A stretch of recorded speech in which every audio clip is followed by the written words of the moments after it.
Hello everyone, সবাই কেমন আছো? আশা করি ভালো আছো। আমিও ভালো আছি। আমি বর্ণালী, আমার চ্যানেলে তোমাদের সবাইকে স্বাগত জানাই। আমি আজকে একটি নতুন ভিডিও নিয়ে এসেছি, এমব্রয়ডারি কাজ।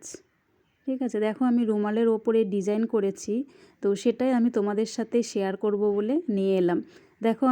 দেখো আমি 3টে ডিজাইন করেছি, তিনটেই 3 রকমের স্টিচ দিয়েছি। ঠিক আছে, সেইগুলো তোমাদের সাথে দেখাবো যে আমি আমি কেমন করে সেলাইগুলো করেছি, কিভাবে কি নাম এগুলোর, সেলাইগুলোর কি নাম।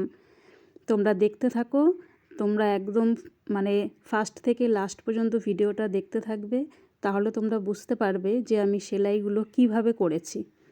ঠিক আছে, আর দেখো এগুলো হচ্ছে আমি ফুল এঁকেছি। ঠিক আছে, ফুলের মধ্যে পাতা রয়েছে। তো চলো প্রথমে কি করতে হবে দেখো। প্রথমে আমি একটা 4 কোণা রুমাল নিয়েছি, রুমালটাকে চারদিকে সেলাই করে নিয়েছি। সেলাই মানে হচ্ছে হাতে হেম করে নিয়েছি। তারপরে আমি চারিদিকে দেখো একটা ডিজাইন করে নিয়েছি। ঠিক আছে, এটাও একটা স্টিচ দিয়ে আমি করেছি ডিজাইনটা। এই দেখো চারিদিকে ডিজাইন করেছি, আর দেখো 3টে আমি ফুল এঁকেছি। এটা হচ্ছে কাঠ পেন্সিল দিয়ে এঁকেছি।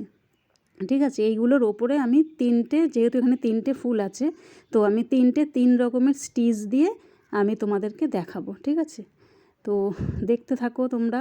এই দেখো প্রথমে আমি করব হচ্ছে, এটা হচ্ছে কাঁথা স্টিচ। ঠিক আছে, তোমরা অনেকেই হয়তো চিনে থাকবে এই স্টিচটা।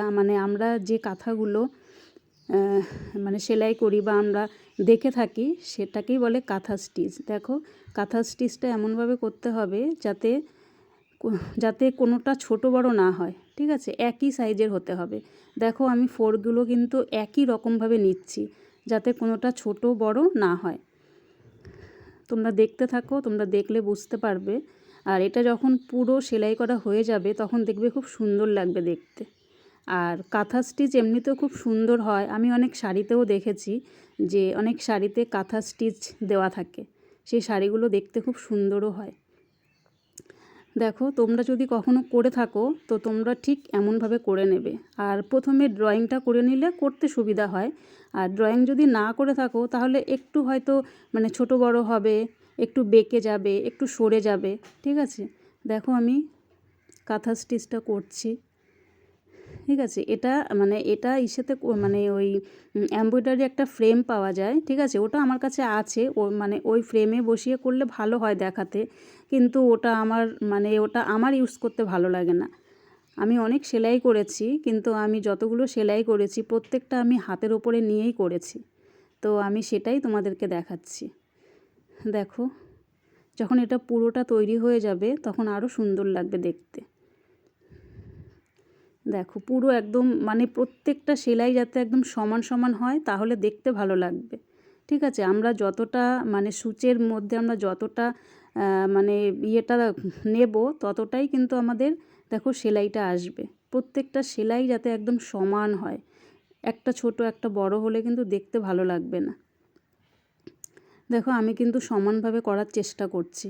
তোমরা যখন এটা করবে, তখন তোমরা ঠিক এরকম সমানভাবে করার চেষ্টা করবে, তাহলে দেখতে ভালো লাগবে। দেখো এরপরে পাতা আছে, পাতাতে সবুজ রং দিয়ে করব। পাতা যেহেতু সবুজ হয়, তো পাতাতে সবুজ রংটা দেবো আর কি, কালার সুতোটা দেব। দেখো পুরো একই রকমভাবে তুলছি। দেখো ফোরগুলো একটু সময় নিয়ে করলে ভালো হয়, তাড়াহুড়ো করলে আমরা যদি সেলাইতে সেলাই কাজই হচ্ছে একটু ধৈর্য সহকারে করতে হয়, এটা তাড়াহুড়োর কাজ নয় একদম। এই দেখো এবার দেখো ফুলটা কত সুন্দর লাগছে। এবার হচ্ছে পাতা। দেখো পাতাটা সবুজ কালার দিয়ে করেছি বলে ফুটেছে, আর পাতা যেহেতু সবুজ হয়, এটা তৈরি। এবার তার পরেরটা করব হচ্ছে বকেয়া সেলাই। বকেয়া হচ্ছে মেশিনের সেলাই। ঠিক আছে, মেশিনের সেলাইটা যেমন দেখতে হয়, সেটা হচ্ছে বকেয়া সেলাই। তোমরা হয়তো অনেকে জানো বকেয়া সেলাইটা কি। একদম মেশিনের মতো সেলাই হবে, এটা একটার গায়ের ওপরে একটা উঠবে না, কিন্তু একদম একটার সাথে একটা সেলাই পুরো লেগে থাকবে। দেখতে এটা খুব সুন্দর হয়, কোনো ফাঁকা থাকবে না সেলাইতে। দেখো আমি করছি, তোমরা দেখতে পাচ্ছ নাকি, আমি ঠিক দেখাতে পারছি নাকি, আমি বুঝতে পারছি না। তবুও আমি তোমাদেরকে একটু ভালোভাবে দেখানোর চেষ্টা করছি। দেখো বকেয়া সেলাইটা কেমন হয়।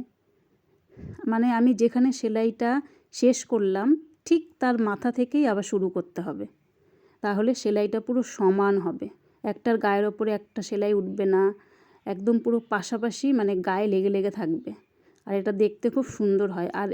আর এই সেলাইটা খুব পোক্ত হয়। আমরা যদি জামা কাপড় যখন সেলাই করি, ধরো আমরা হাতে কোনো জামা কাপড় সেলাই করছি, সেলাই খুলে গেছে, তাহলে যদি আমরা বকেয়া সেলাই দিয়ে করতে পারি না, তাহলে সেই সেলাইটা খুব পোক্ত হয়। মানে সেটা কখনো তোমার মানে সেলাইটা খুলে যাবে না, কোনো ফেঁসে যাবে না। মানে এই বকেয়া সেলাইটা মানে ভীষণ মানে আর কি পোক্ত হয় বললাম। এটা যেহেতু মেশিনের সেলাই, দেখো তুমি যদি মেশিনের সেলাই তুমি যদি পাশে রাখো আর তুমি যদি বকেয়া সেলাইটা মানে করো, দুটো যদি পাশাপাশি রাখো, অনেকে বুঝতেই পারবে না যে কোনটা মেশিনের সেলাই আর কোনটা হাতের সেলাই। মানে বকেয়া সেলাইটাই হচ্ছে এমন। দেখো এটাও কিন্তু দেখতে খারাপ না, এটাও ভালো।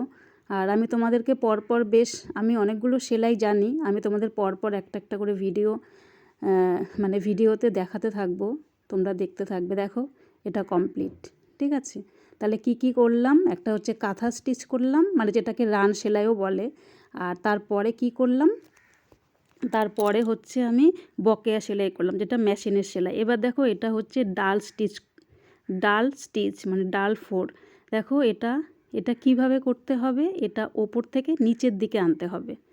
দেখো ওপরে আমি এই সুতোটা প্রথমে ঢুকিয়ে ওপর থেকে নিচের দিকে নিচ্ছি। দেখো আমি যখন নিচের থেকে নিচ্ছি, সেই সেলাইটা কিন্তু দেখো মানে আমি 4টা নিচ্ছি, আর যেখানে আমার সেলাইটা শেষ হয়েছে তার ঠিক একটু ওপরে ওটাকে নিয়ে তুলছি।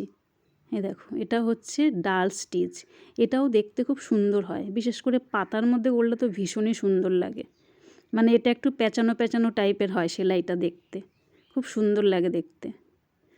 দেখো এটা হচ্ছে ডাল স্টিচ, ঠিক আছে।